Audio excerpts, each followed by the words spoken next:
Hi guys, welcome back to my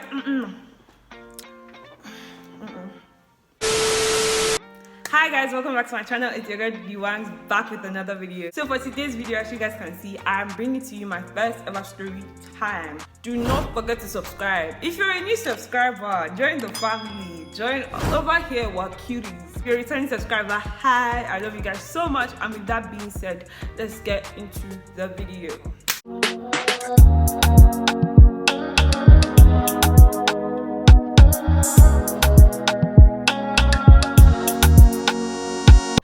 Summer of 2018, that was my summer after SS3 graduation. My auntie was like, that she wants me to come to London to stay with her for the summer, and I was like, okay, now obviously who wants to go? The night before my flight, I see the ticket and it says 12 a.m. or rather, I think it says 12 a.m. So I'm like, okay, I'm leaving the next day by midnight. Like my flight is by midnight. So the next morning now, I wake up by like 8 and stuff like that, and I'm just chilling. And my mom is like, why are you not dressed? And I'm like, dressed for what? She's like, your flight is literally in the next 4 hours. Your flight is by 12 p.m. Guys, I see this P and I realize that my flight is actually by 12 p.m. I start like rushing out. So by the time I finished everything, it was already like 9. So I was like, okay, we can still make it, because I don't really live that far from the airport. So I was like, okay, we can still make it. That was how my mom was like, oh no, we need to stop at her office and stuff like that to pick up some things from my auntie's kid. Plantain chips, gala, pick milk, all this pea that you can't really, like, you can find there, but it's not really like, it doesn't give you that Naija taste. I wasn't really panicking because in my mind I was like, my mom's office is not really far from there as well, so we're fine. I just remember like going to her office, packing everything, and on my way out, my dad is there and he's just laughing and he's like, are you sure you're traveling today? And I'm like, yeah. He's like, okay, that's what he said. Like, he just said okay. You know when somebody says okay, that means that something bad is going to happen to you. So we get to the airport now. I didn't even check the time. I didn't even know nothing. Apparently when we got there, it was 11:40 or 11:30. I don't remember. And check-in closes an hour before boarding starts. I wasn't carrying any hand luggage, so it was just like my box for check-in and my handbag. That was all. When I get there, I see other people who are also late for their flight. They are begging that, please check in our boxes now, checking our boxes. Myself and my mom, we joined, we're begging. They were like, that the only thing is if I fly tomorrow or I leave this box and then my mom will send it to me. You know me, I didn't used to waste time. I just started crying. I didn't even wait to process the information. I just started crying. I was like, that's the end for me. London, bye-bye. That's the end. I did not even know where my mom went to. I was just crying. Before I knew, my mom ran back. Like, she just bought like this time was good. She put one underwear, one bra. She put sponge. She put one shoe. No clothes, nothing. She was like, run. And I was just like, oh my God. I don't even know, like, a lot of things were happening to me at the same time. I was trying to process information because this was my first time traveling alone and I was 17. Like, this is hard. And then to make things worse, I was already late. Like, literally, boarding already started. Like, this was 20 minutes before the flight would take off. I get to this immigration office guy and you have to fill out that, I don't know what the color of that thing is, basically fill out where you're going to and stuff like that. I just remember panicking. I was not asking him, please, what's today's date? He was like, you be student, but you don't know what thing be today's dates. Guys, I wanted to slap this man. Because that's the worst thing to tell somebody who is scared. And like, obviously you can see I'm a child. Like, just help me out. I have to now start looking for my phone in my bag. Then obviously you have to pass that metal detector thing. You remove your shoe. I passed. And then and I wore my shoe. What happened? 2 of my nails gone. I broke 2 of my nails. I was like, this summer is really off to a good start. I don't remember what happened. I just remember running with my ghana school. It was so embarrassing. Like, you don't even understand. Like, you know when like you're traveling, you see people post snaps. Like, I couldn't do that. I was with a freaking Ghana must go. And what the Ghana must go was, I had to literally be carrying this thing and be running. Like, if you saw me, you'd be so sorry for me. Like, you literally be so sorry for me. Do you know what I was just thinking about as I was running? All those, that gala, the plantain chips, everything we stopped for, we went to my mom's office to get. I didn't even carry any of them. To make things worse, it's not a bad thing, but they put me next to this old Yoruba woman, and I don't speak Yoruba. I'm even finding it difficult to speak English, mind you. I don't even know why you would fly an old woman who cannot help herself. That's just being harsh. I don't know who did that, but like, she was so helpless. Like, she would want to act like the air hostess for something, and she wouldn't know what to say. And I was finding it so hard to understand her, because it was like, I don't really get what you're saying. Like, I don't speak Yoruba and stuff like that. I literally had to stand up. I actually had to stand up and start going from chair to chair to ask somebody, do you speak Yoruba? I need to translate for this woman. I didn't really sleep on that flight. And it wasn't a direct flight. I stopped in Dubai. Mind you, I wear glasses. We touched down Dubai by like, I don't know what time. This was the worst thing, because you have to find your way from where the plane obviously drops you guys to like your boarding gate and stuff like that. As this is when my confusion started. I just remember what my mom like kept telling me when I was trying. She was like, just keep reading the signs, keep reading the signs, keep reading the signs. I was like, keep reading the signs, keep reading the signs. I'll be reading the signs, I'll be crying, because I didn't know where I was going to. I would just like, anywhere I just see Nigerians, I would jump inside and follow.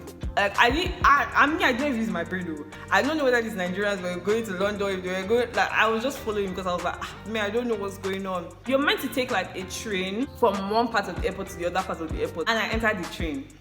I thought I entered the train.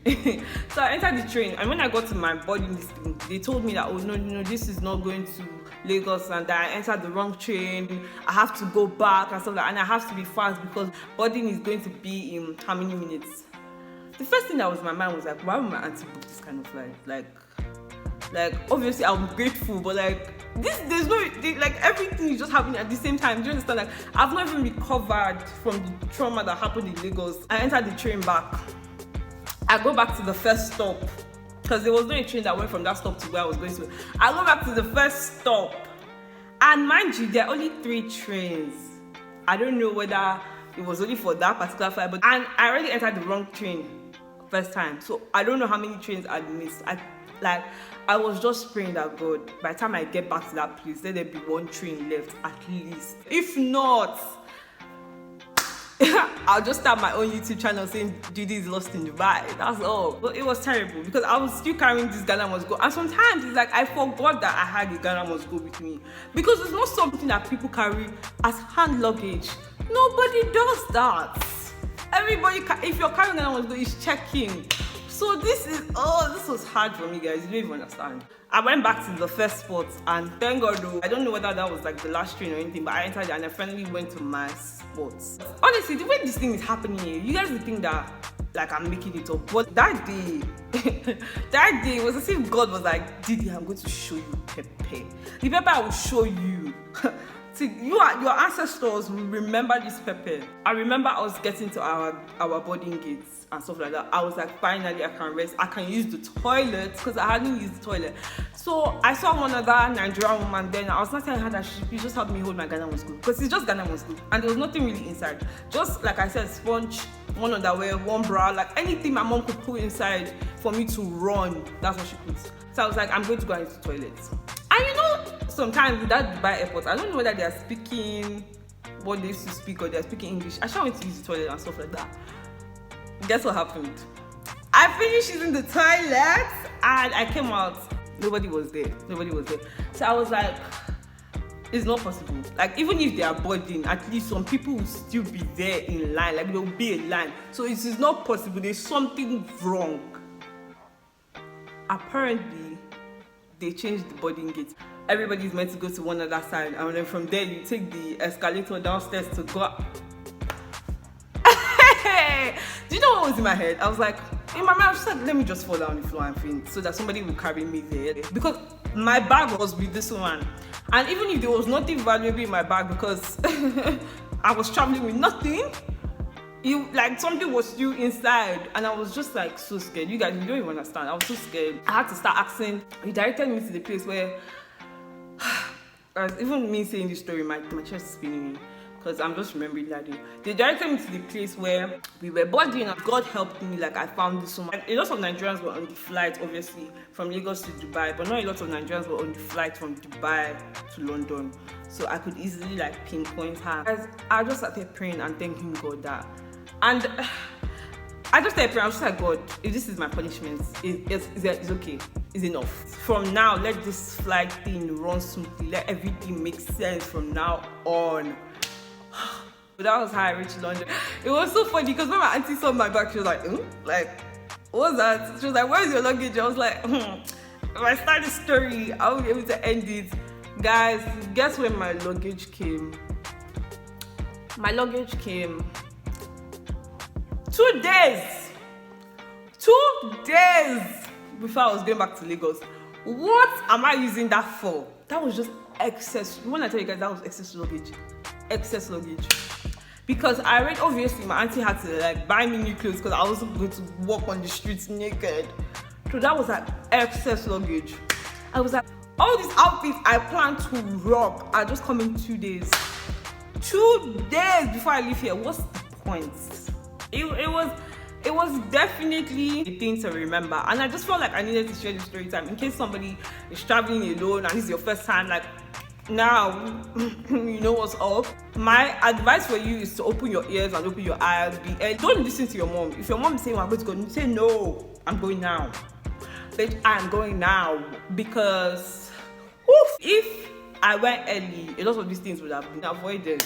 I hope you guys enjoyed this story time, and yeah, my chest is still paining me from saying this thing, but I hope you guys really enjoyed the story time. Give this video a thumbs up if you enjoyed it. Also comment down below if you guys have had any bad experience while traveling. And with that being said, I'll see you guys in my next video. Bye guys.